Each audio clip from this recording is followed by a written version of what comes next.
how in Tsong-kha-pa's great exposition of special insight, other renown does not mean that consequentialists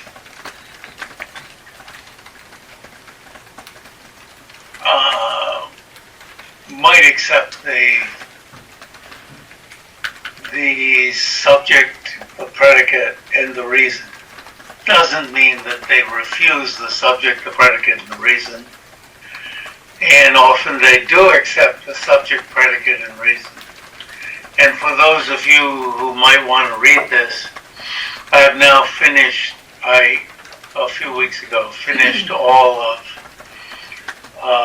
Tsong-kha-pa's great exposition of special insight on this topic, and have published on the UMA website in 2 volumes all of this, all of his exposition of the great exposition of special insight on these topics.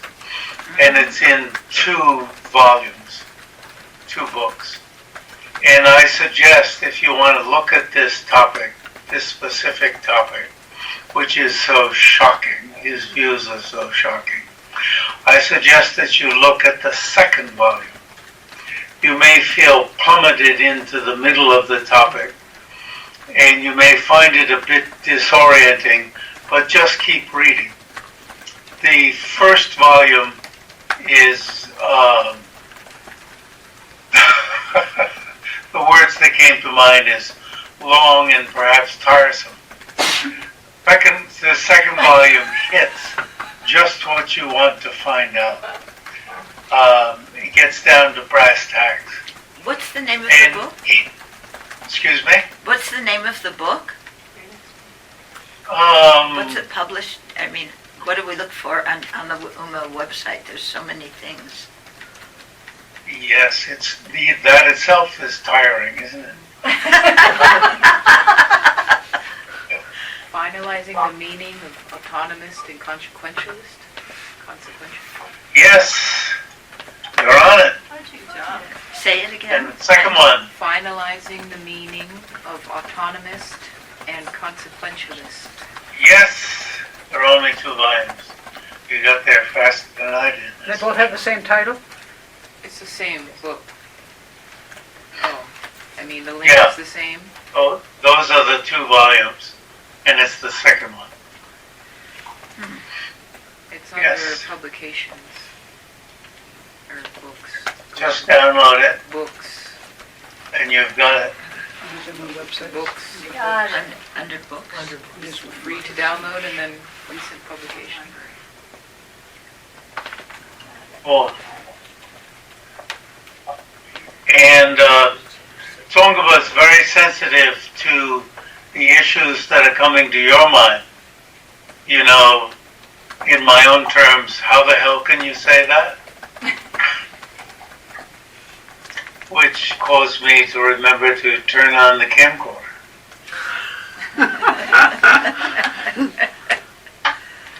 And the person in the street asks just the questions that you have, that you and I have. How can you say that? Then what does other renown mean? It's senseless to say other renown. And he's got a, shall we say, very refined, or we could say very tricky, way of still keeping the meaning of other renowned. And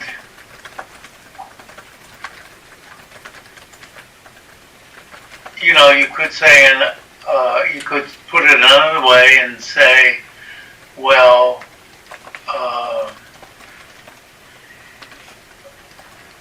Chandrakirti is speaking out of both sides of his mouth.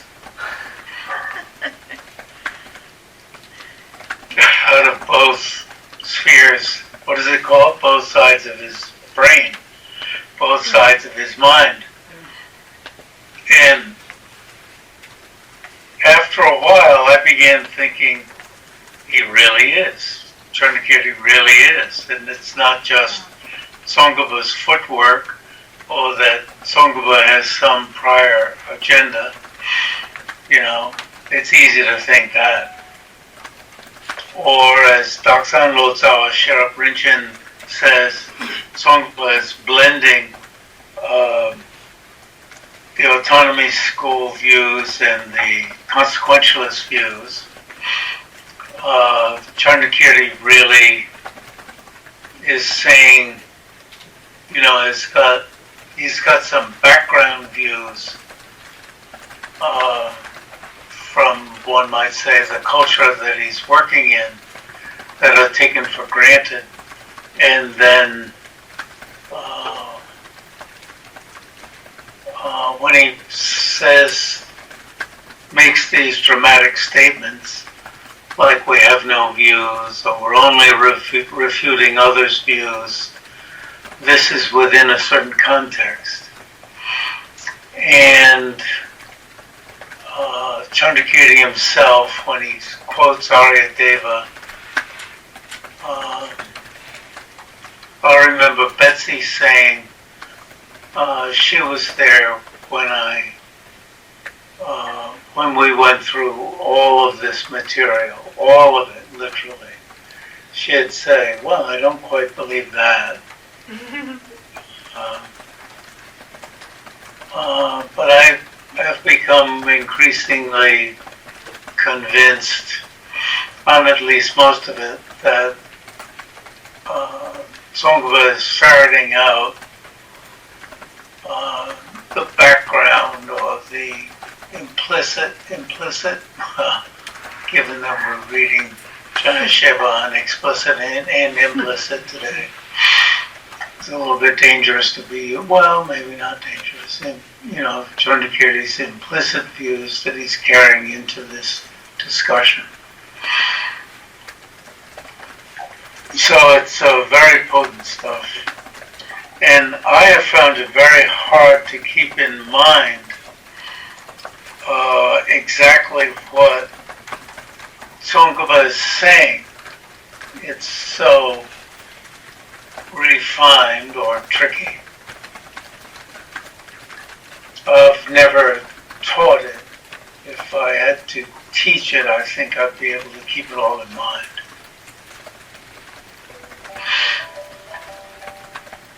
It's so easy.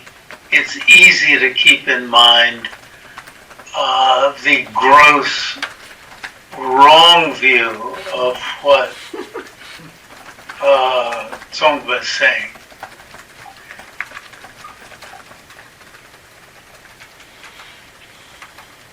Like the gross wrong view from Gyal-tshab's point of view that hearers and solitary realizers don't have much compassion. Whereas Gyal-tshab says hearers and solitary realizers even have great compassion. And he goes to great pains to lay out how it would be extremely difficult to say that hearers and solitary realizers do not have great compassion. So he looks into what it means to say that someone has great compassion, and then what is it that hearers and solitary realizers don't have? And he lays out a fivefold explanation of what they don't have in terms of an even more special, which he calls special, great compassion. Nyingche Chimbo Kevarjin, special. Nyingche, is compassion. Chimbo is great. Kevarjin means special. And it's really wonderful what he comes up with. So anyway, he stands alone. Alone, meaning he and all of his many followers in the Gomang tradition, and then it's all of the affiliates with this huge monastery in Amdo, and then its affiliates. So, and then in Mongolia also. So when one says stands alone, that means as a textbook author.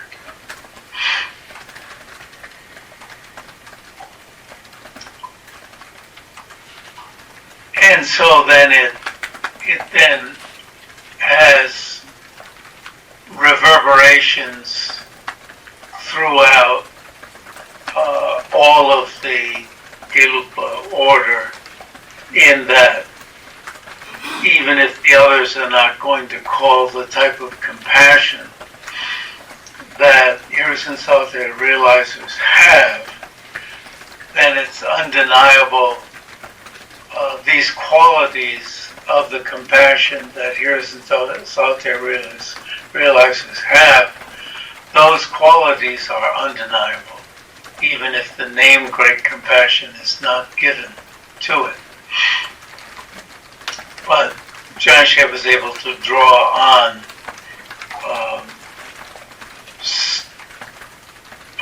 standard quotes that are undeniable, even if it is, shall we say, deniable that this would be called great compassion. Standard quotes about the qualities of the compassion that Hirisen Saltire realizers have. Similarly, Tsong-kha-pa is drawing on, I have to slow down to think about similarly, what was I talking about?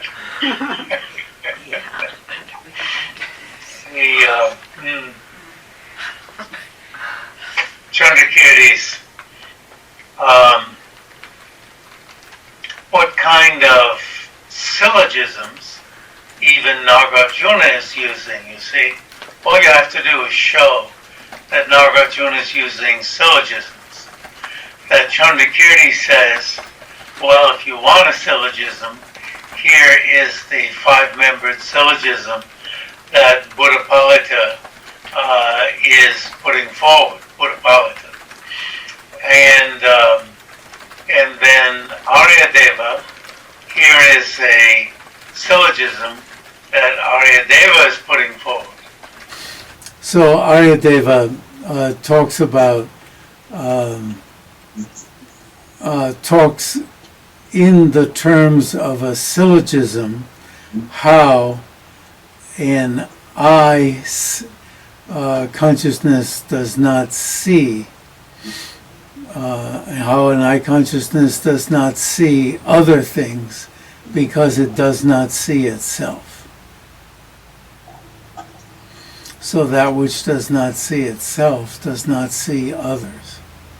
And this is where Betsy says, I don't know if that really makes sense.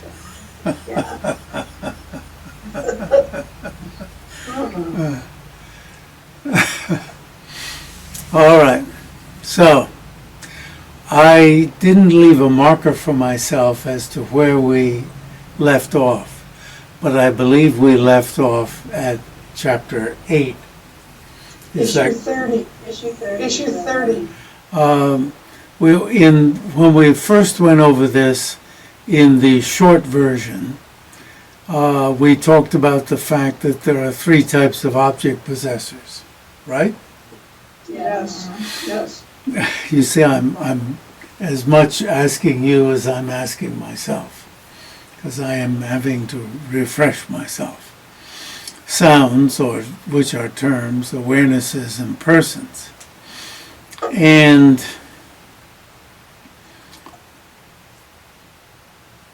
terms refer to objects, and thus I rewrote this section which I don't think you have. Terms refer to objects and thus have or possess objects. I made this a little easier to read before what I thought we would get to last time. Awarenesses apprehend objects and thus have or possess objects. You don't have this version. And persons have, do you have this version? No, Yeah. no, we don't. And persons have or possess objects. It's a little different. I'll send you this version in time. A little easier to read. Persons have objects, right? That's easy. And that's why we say we possess objects. And awarenesses apprehend objects and thus have or possess objects. And terms refer to objects and thus have or possess objects. Terms have objects. So, terms are the means of verbalization. The first meaning of object possessor as term is the referent of the third of Tsong-kha-pa's 5 approaches for exposing the import. You see, I'm avoiding the word meaning of the statement. Emptiness is the meaning of dependent arising, listed in Gyal-tshab's notes. Object verbalized and means of verbalization.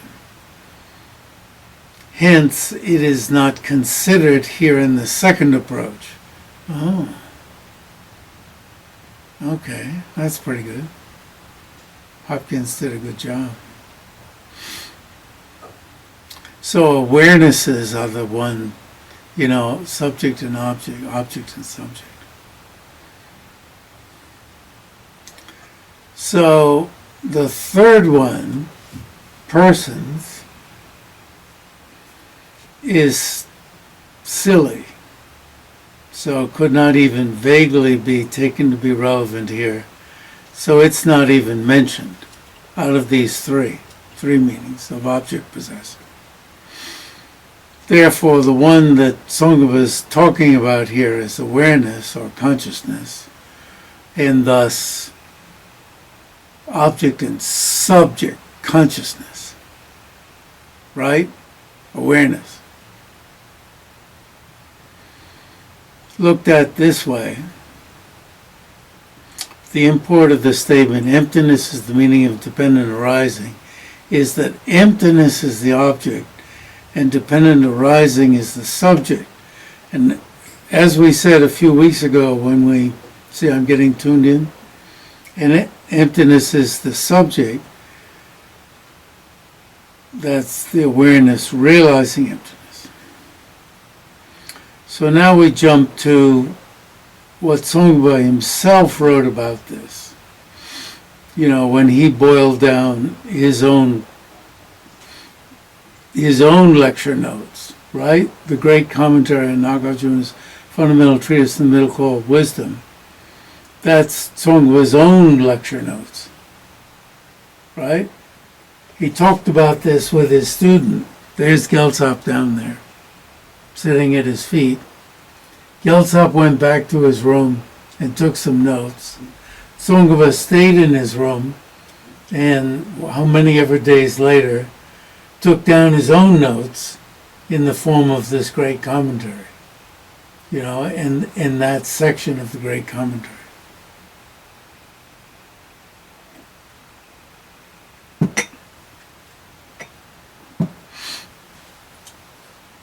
In other words, his lecture, his talk with Gyal-tshab present, helped him to figure out what he wanted to say in his book. And you might say, Tsong-kha is supposed to be omniscient. He doesn't learn anything from giving a lecture about what he wants to say. He's just omniscient. It just flows from the eternal stream of omniscience. Okay, if you want to think that. But it appears to my common eyes, in common sight, right? that this is how it worked. And, of course, that's how, even if he is omniscient, this is how we would want it to look.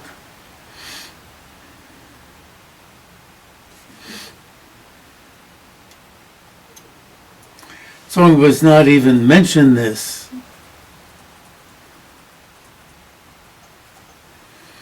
Because it obviously is too silly for him to write about it.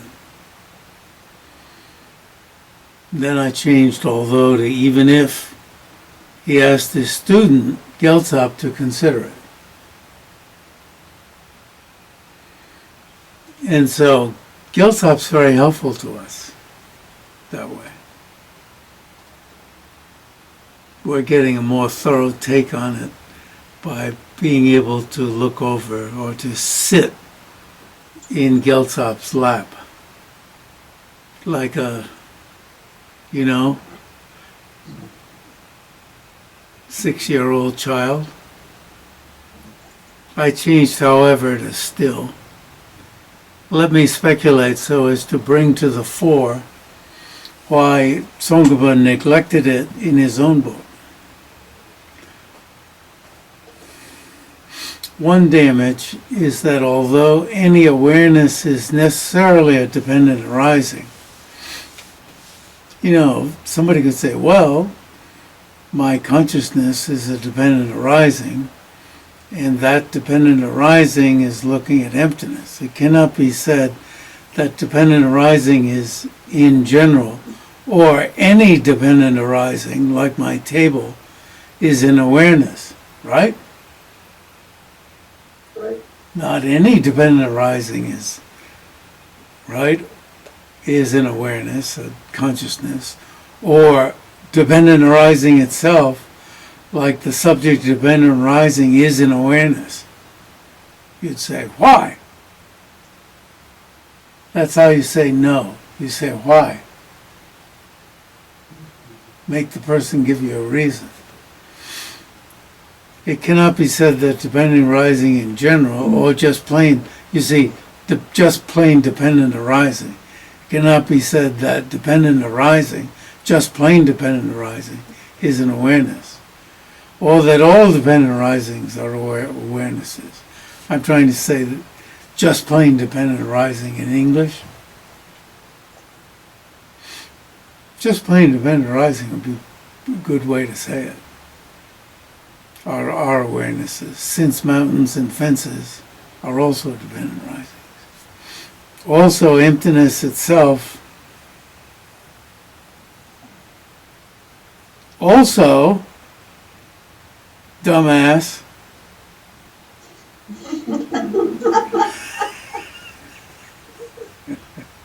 bonehead. That's sort of getting the two ends of it, isn't it? The other one would be feet, wouldn't it? Foothead. We don't say that, do we? Foothead. Do we? Dumbass. Okay. Emptiness itself, bonehead, foothead. Bonehead, foothead, asshead is a dependent arising. Hence, this reading of meaning as object and subject also has to be discarded as ridiculous, as an avenue for exposing the import of the statement, emptiness is meaning of dependent arising. Well, thank you, Hopkins, for spelling that out.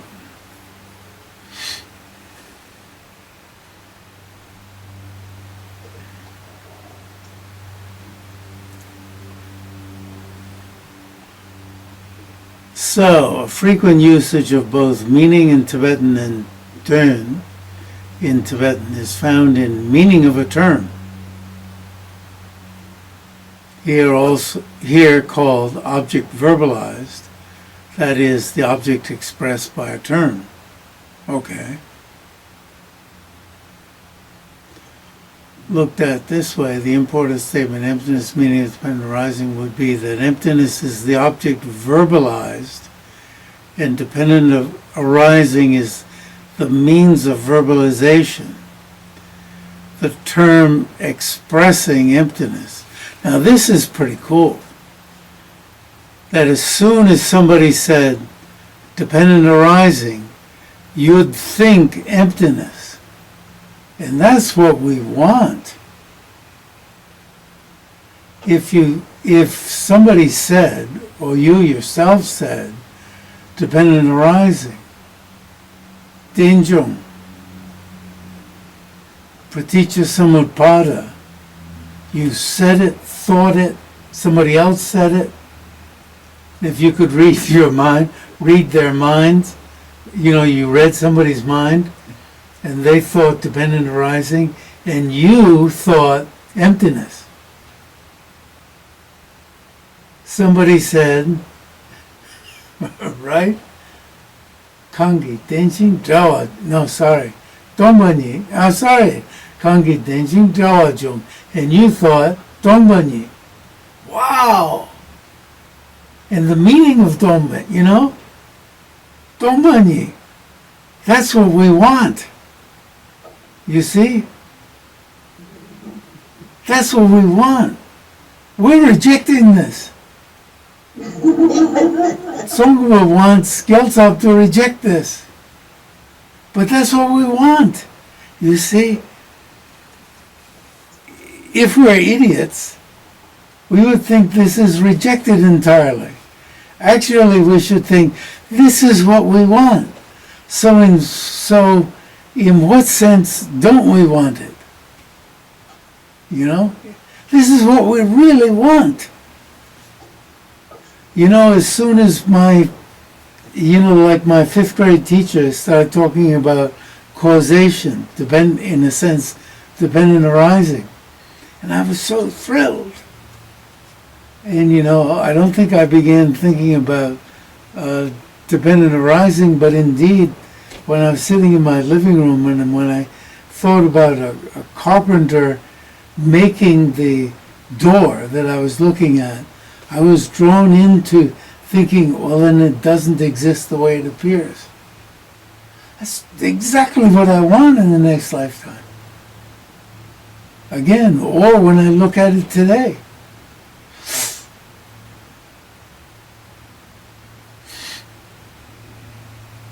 Exactly what I want. So I want to think, oh, that's not what I want. And then go on thinking some complicated thing, that takes me away from it. Oh no, that's not what I want. I don't want to think emptiness at that time. So it's exactly what I want. So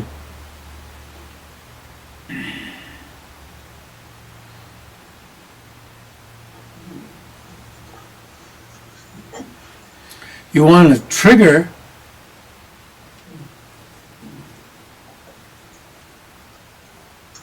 reflection on emptiness.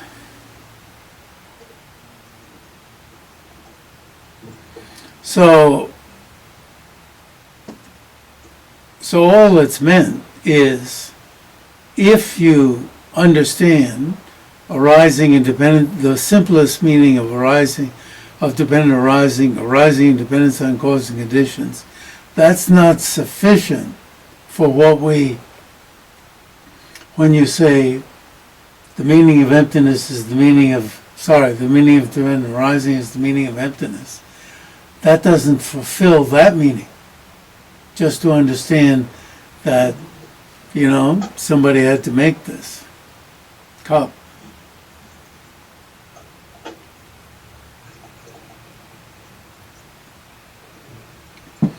That has to trigger the meaning, that the meaning of emptiness, that the meaning of dependent arising, the meaning of emptiness, it has to trigger the meaning of emptiness to fulfill that statement. So merely understanding that somebody had to make it doesn't trigger that deeper meaning. So, in other words, like the Mongolian statement that Geshe Wangyal taught me, a little dharma is very dangerous. like a little medicine can be very dangerous. Get yourself into a lot of trouble. Therefore, don't study any medicine, don't study any dharma.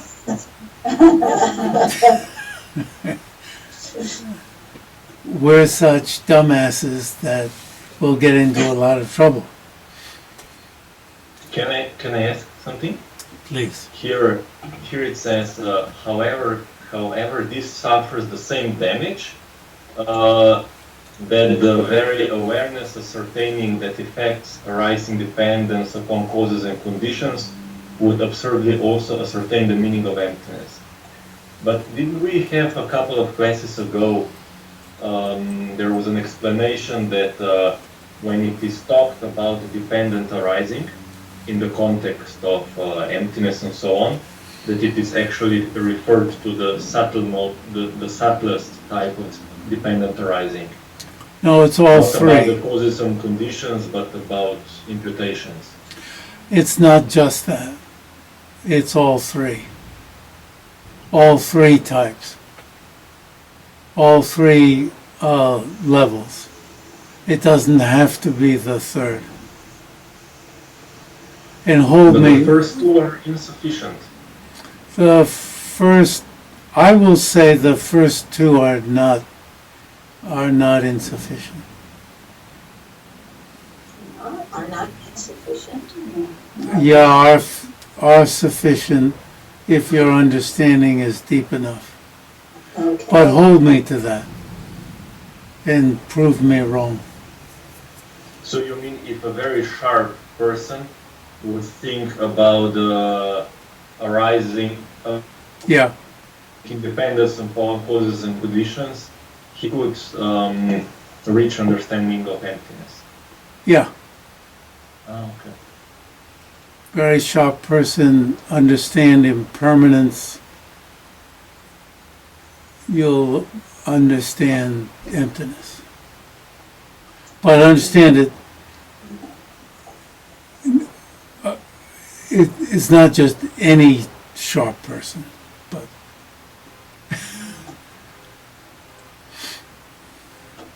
A very sharp person. very, very sharp. Oh, but, yeah. Guntam Guncho Tembe Drame, in his auto commentary in the praise of Tsong-kha-pa, how the meaning of emptiness is the meaning of dependent arising, how the meaning of dependent arising, the meaning of emptiness, by using the term mutually. And there's a lot of the word here is meaningly suggest, Tsong-kha-pa, meaningly suggests, or carries the import of the other. And I very carefully try to give a different translation for every single one of these different terms. And I'm wondering why I say mutually when his own term is meaningly suggests, Tsong-kha-pa. But I'm not going to jump and change the term to meaningly suggest, assuming that I had a reason for using both terms.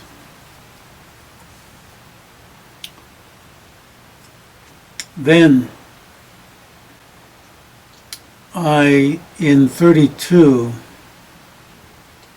I raised this issue that Gyal-tshab, as we talked about a few weeks ago, he uses the terms implicitly realized and explicitly realized, whereas none of those who wrote after Gyal-tshab wrote, including Tsong-kha-pa, used the terms explicitly realized and implicitly realized. No one does, including Tsong-kha-pa, just to say it again. And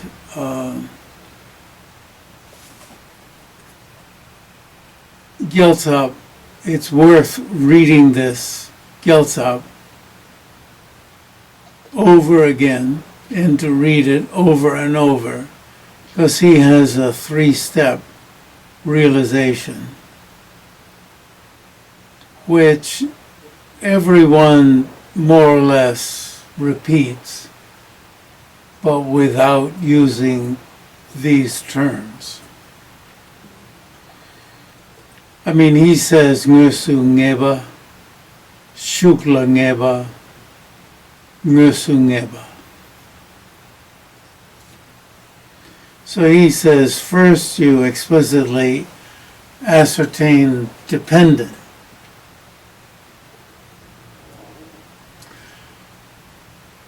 When you do that, you implicitly ascertain emptiness, after which you explicitly ascertain emptiness. So the first two are simultaneous. Implicitly means, we understand from Gyal-tshab, that the aspect, the namba, the aspect of the object, emptiness, in this case, does not appear to your mind. And afterwards, right after, the aspect of emptiness appears to your mind.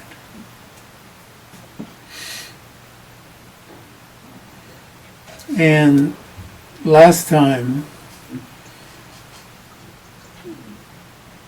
I suggested that we could use, when I was walking to here, if we speak of my blue room, which we're in, as I passed through the first part of the blue room, I didn't, if you asked me, did you see any elephants? I can, the absence of elephant appeared, when you asked me, I'll pretend you asked me, appeared to my mind upon your asking me. I didn't see any elephants or a big Great Dane. Didn't, that appeared to my mind when you asked me.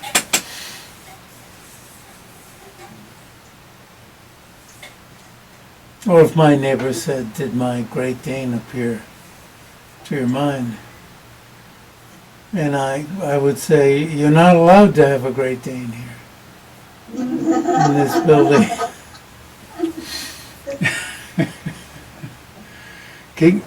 At the Shravasti, can you keep dogs in your rooms?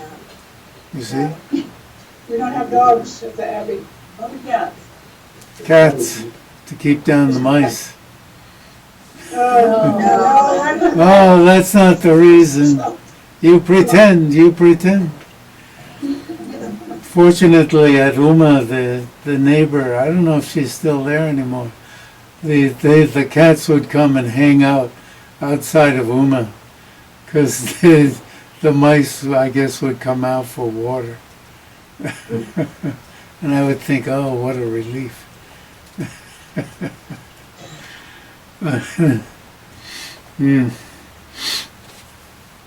Yeah. So the aspect of the absence of Great Dane in the hall would appear to your mind. The absence, in our text, the absence of pot on the table in the room outside, in the next room, in the hall.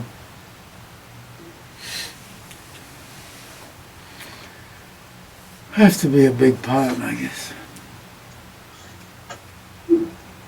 So anyway, Jeffrey, Yes. if it's aspect of the object, doesn't it just mean object?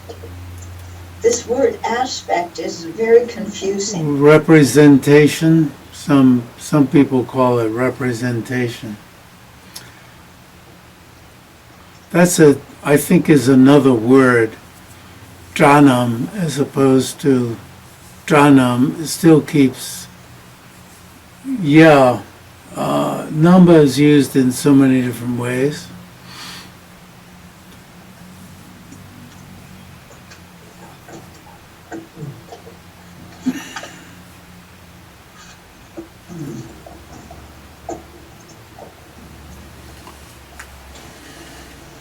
Sometimes you use mental aspect, I think, no? Or you did. Yeah, generic image I use. I may have used mental aspect in the past. Used many different things and then had to settle on one thing. I was just thinking of the look of the object. The mental aspect isn't bad. Jeffrey, can I ask, you just said, what did you just say? The mental image, what's the term you use? Mental aspect, generic image. Generic image.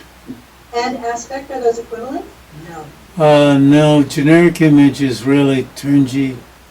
Okay, G is generic. G is generality. yeah. But it can't be confused with generality, which is just G. Those terms are a mess. And to make them non-mess, I mean they're a mess across the span of translators.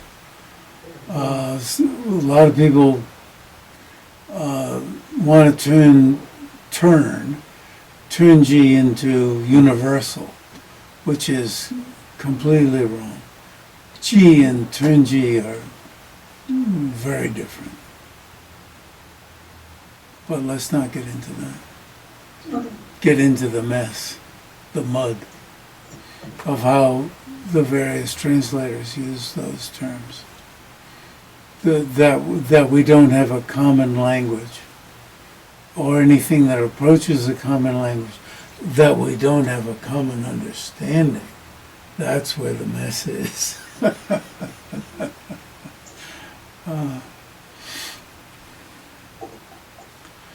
So could emptiness be what is exclusionarily delineated when dependent arising is inclusionarily delineated? When we did the brief, so-called brief version of this, is where before that meeting, I finally settled what was going on here and finally gave shall I say, praise myself, gave a good talk on this. Yes. And it'd be nice if we didn't have 5 more minutes on this. Digging out that talk, that's why I said this actually works both ways and not just one way.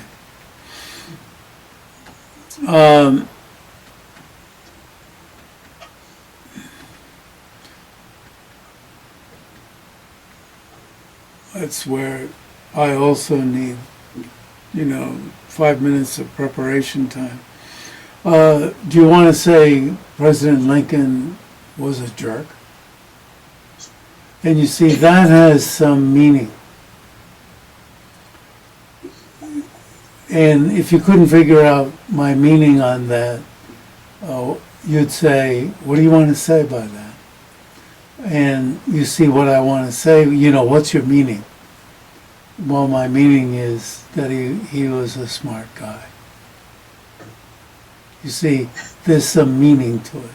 Do you want to say he was a jerk? Jerk.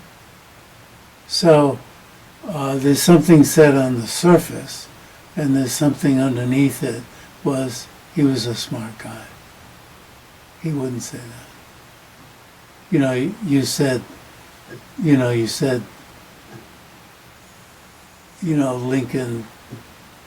Lincoln was for slavery. Are you really saying he was a jerk? You know, he put forth the emancipation.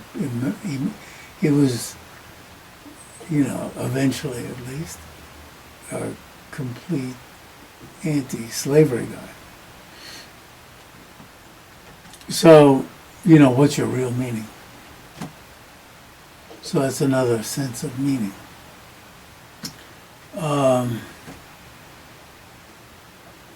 Would somebody type out what I said on that, Yeah, please? I've got most of it typed out already, so I'll go back and check it. Yeah, I'll good. word for Please. word. Yeah, because I can use that here. And it doesn't, you see, something's excluded and something's included. And I was just taking it one way. And indeed, I'll have to look at it.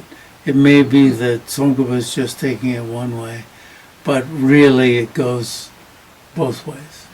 Yeah, because you gave the example of the two truths, and also something that's Yeah. truly existent and not truly existent, so those would go both ways. Yeah, Dichotomies. yeah, I finally got a handle on it. It looks forbidding, and it just looks forbidding. It's not. It's perfectly simple. So, we're up to the next one, and please, or maybe send it to me, and I'll see if anything needs to be edited, and then I'll send it around. I had thought I was mistaken about Chapter 8. Everything in Chapter 8 is needed. I read through all of Chapter 8. It's all needed. I had already, chosen out for this book what's needed from Gyal-tshab's book on awareness and knowledge that's needed for this book. And the Tibetan's all there also. It's really nice stuff.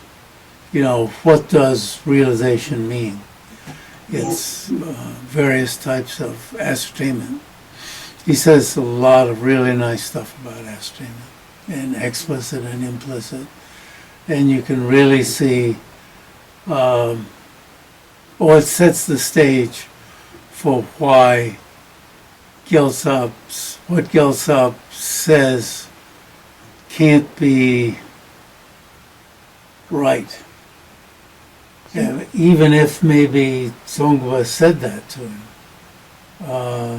and why Tsong-kha-pa decided not to go that way.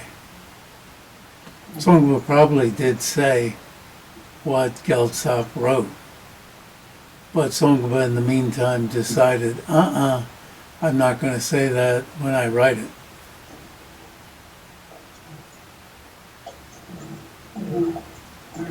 So maybe they were just figuring that out.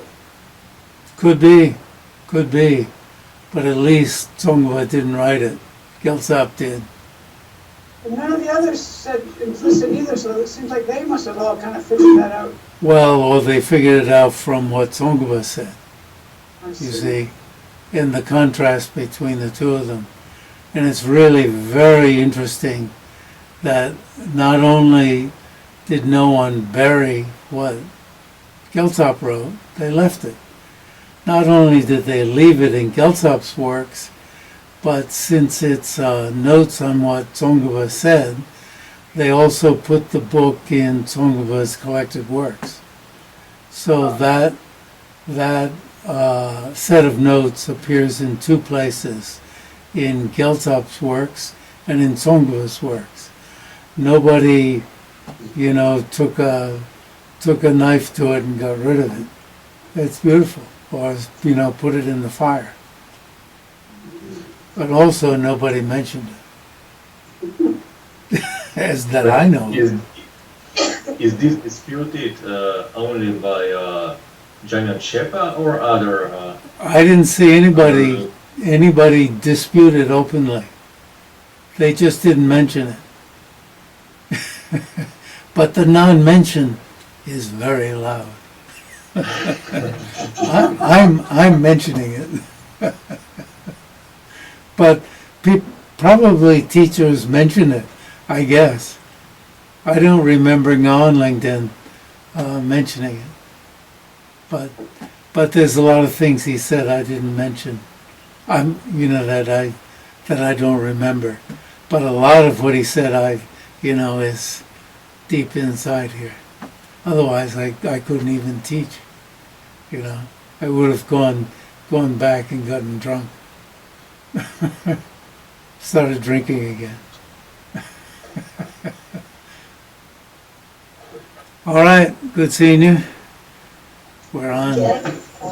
for Thank you. next time.